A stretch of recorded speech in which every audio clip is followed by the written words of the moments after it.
Hey guys, welcome back to Joko Yo.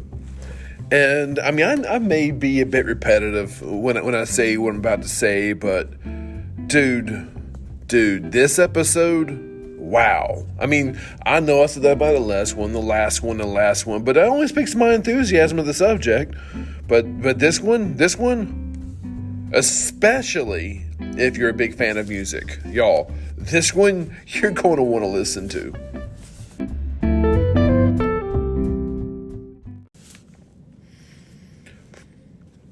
I cannot imagine what could have possibly been going on inside the head of Hinton Cole. See, Hinton Cole was an eyewitness to one of the largest events to ever happen on American soil. I mean, he was there. He not only saw this event happening with his eyes, he could hear it. He could even probably feel it in the ground. He probably could even smell it. Because you see, Hinton Cole lived on a place called the Cole Plantation. And the Cole Plantation was right next to the plantation of John and Amy Harper. Now, if you know much about Johnston County's history, you may know about these names, John and Amy Harper, but in case you don't, John and Amy Harper owned something called the Harper House, which was used as a battlefield hospital during the Battle of Bentonville. And the Battle of Bentonville was the last major engagement of the American Civil War. And the fight between Union and Confederate troops happened on the Harper Plantation, but it also happened on the Cole Plantation. I mean, so much so that the Cole Plantation, when the battle was over with, was completely and absolutely destroyed. And Hinton Cole, at 13 years old, was an eyewitness to this. Absolutely amazing to me, all there by itself. But to add to the significance of this event that Hinton Cole was an eyewitness to, an ear witness to, if even a nose witness to, pardon me, I'll stop. But this event, when you add this event as being the last major battle of the American Civil War, it happened here in Johnston County, of course, and add to that event the fact that the Emancipation Proclamation in 1863, put in place by Abraham Lincoln, stipulated that any place that's currently in rebellion in 1863, as soon as the place in the southern states was reconquered, was brought back into the Union, when a battle had taken place and the Union Army controlled an area after taking it back from the Confederates, then every single slave in that area was free. That means that at the end of the Battle of Bentonville, every slave or person held in bondage or person held in slavery in eastern North Carolina, around that area, was by the end of the Battle of Bentonville free. And Hinton Cole, up until the end of that battle, that he eyewitnessed, that he saw and felt and smelled, he was a slave. And at the end of this battle, he was free. So I can't imagine what was going on inside his head when it was over and at some point someone said, hey, you're free. Do what you want to. You're no longer in slavery. I can't imagine what would have been going on inside the head of a person that was there and saw the battle that would win him his freedom, saw it happen, and then I can't imagine. And apparently Hinton Cole couldn't quite get it either. He was, I could imagine, because not only was Hinton Cole a slave on the coal plantation, his father had been, so multi-generational, and you're there to see the end of slavery that has kept every member of your family in bondage. You saw it happen, and you're told the dream of generations, you're free. But then, the question's got to come up if you're a freed man, if you're a freed woman. Once that happens, as fabulous and amazing and prayer answering as that might be, you got to start asking, well, now what? And I'm sure that had to go through Hinton Cole's mind. Now what? Now what do we do? Not that it's bad, but now what do we do? And I guess Hinton, along with his half-brother Levin and Levin's wife Harriet, well, to them the answer was farm. Keep farming, because those guys, Hinton, Levin, and his wife Harriet, they remained in Four Oaks, and they moved to a nearby farmhouse, to farm. But maybe the reality began to sink in, because whenever Hinton got older and grew up and wanted to really realize what his freedom was, he married a lady named Sarah Ann Williams. She was from Newton Grove in the late 1870s, and they became sharecroppers. And they moved to Wayne County during the 1890s. Now, I don't know if you know much about the sharecropping business, but my grandfather was a sharecropper. My father-in-law was a sharecropper. And basically, sharecropping means that you go and find work where you can find it, which is why a lot of sharecroppers in North Carolina, both in the 1800s and 1900s, moved from place to place. Not all, but a lot. And Hinton Cole is no different. But Hinton and Sarah moved to Wayne County to become sharecroppers. And again, it wasn't a whole much longer that whenever Hinton has his own family, Hinton at some point must have questioned, why am I keeping this Cole last name, the name of my slave owner? I'm no more Cole than I am Jehoshaphat. Why am I keeping this last name Cole? So Hinton decided he was going to drop that last name of Cole. That's not his name. That's some white man's name. So he dropped his last name of Cole. I guess to further reflect he's a free man, and instead of the word Cole, he decided to honor his father by making his father's name his last name, Hinton, and then his father's name. Now, I'm not going to tell you what his father's name is yet, because that's going to ruin the entire podcast. I've got to keep some element of surprise going. But Hinton is going to change his name from Cole to his father's name. And so, and he and Sarah go on to have 10 children, and those two people decide that their children were going to learn how to read and write. Hell or high water, they're going to learn to read and write. They're going to have a formal education, something that was deprived of them. They're going to be able to read and write. Now, of those 10 kids, child number 7 seemed to be a little bit different than the rest of them. Child number 7, the family had access to a piano. Child number 7 wanted to do nothing but play the piano all the time. And anytime he got some spare time, when he wasn't doing schooling, when he wasn't being educated, and when he wasn't helping on the farm, child number 7 played piano as much as he could. And he apparently became quite good. And when you learn something, you never really forget it.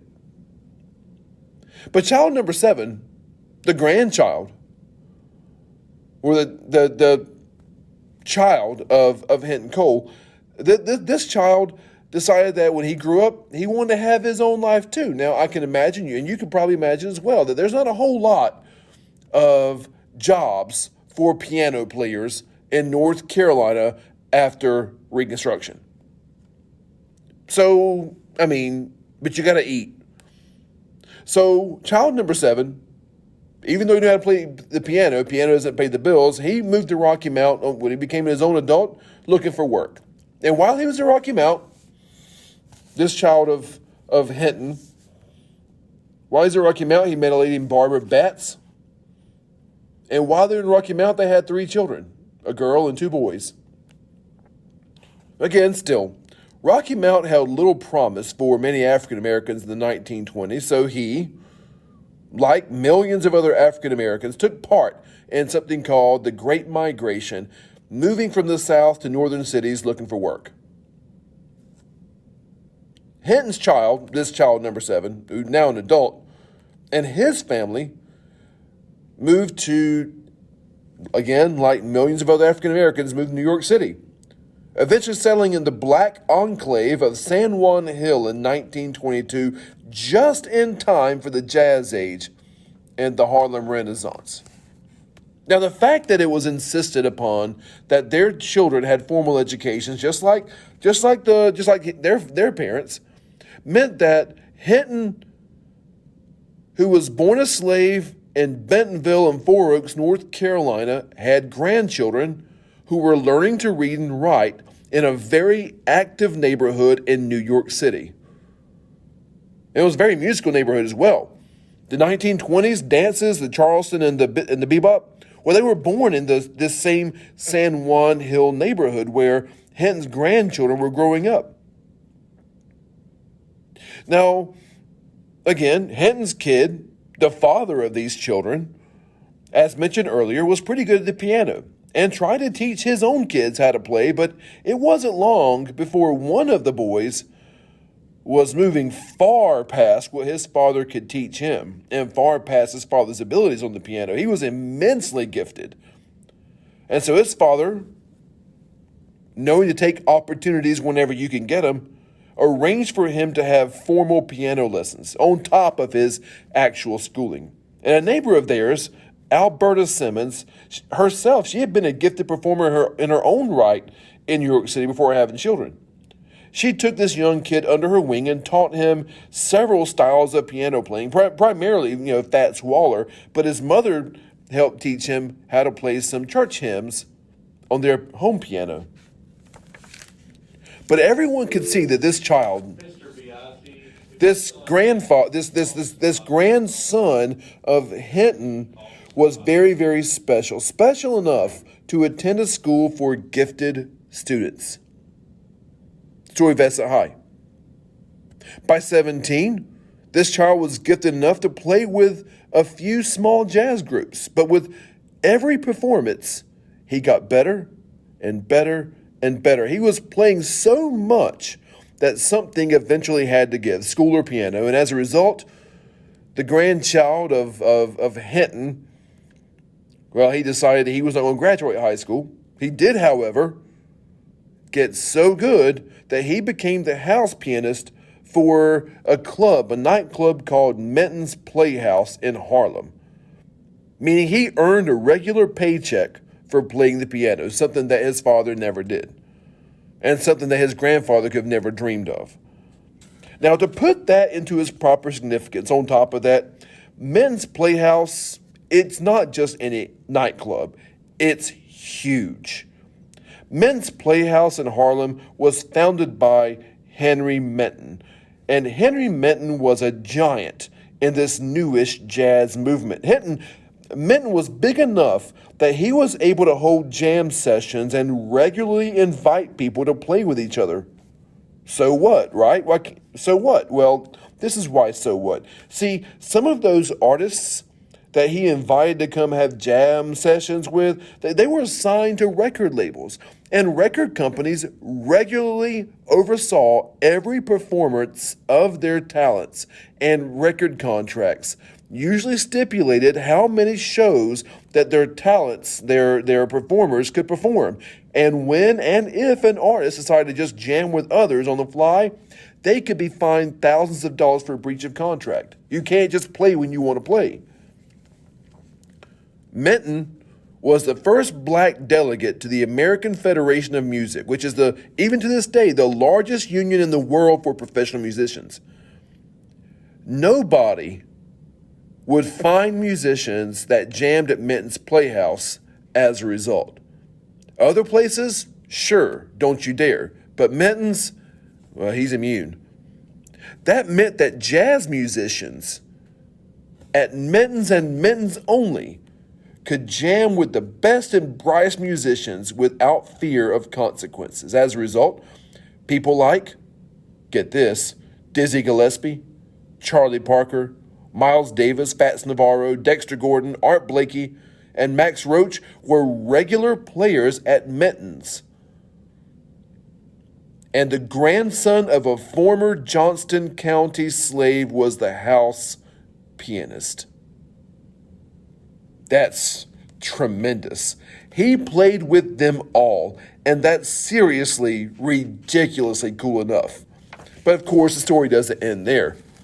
See, all these guys that this grandchild of a former Johnston County slave played with regularly on stage at Minton's went on to be legends of jazz. And when they recorded their albums and needed the pianist, they called him. They knew him. John Coltrane called him regularly. One of his most frequent collaborators as pianist was Miles Davis, who called this pianist, this grandson of a Johnston County slave, he called him a genius. And eventually this pianist would go and do his own albums and have his own record contracts eventually. I actually own a copy of one of his records myself. It took me a while to warm up to his style, but when I got there, I got there. Big fan. And apparently, so did everybody else when they heard him play, because he was awarded the Grammy Lifetime Achievement Award in 1993, although posthumously. He died in 1988. He won a Pulitzer Prize in 2006, was inducted into the North Carolina Music Hall of Fame in 2009, along with John Coltrane from Hamlet, North Carolina. And even now, there's an Institute of Jazz established in his name in 1986. It was called the Thelonious Monk Institute for Jazz. Well, now it's named the Herbie Hancock Institute of Jazz. And it has offered a Thelonious Monk college program scholarship since 1995 and organizes jazz education programs throughout the United States and the world.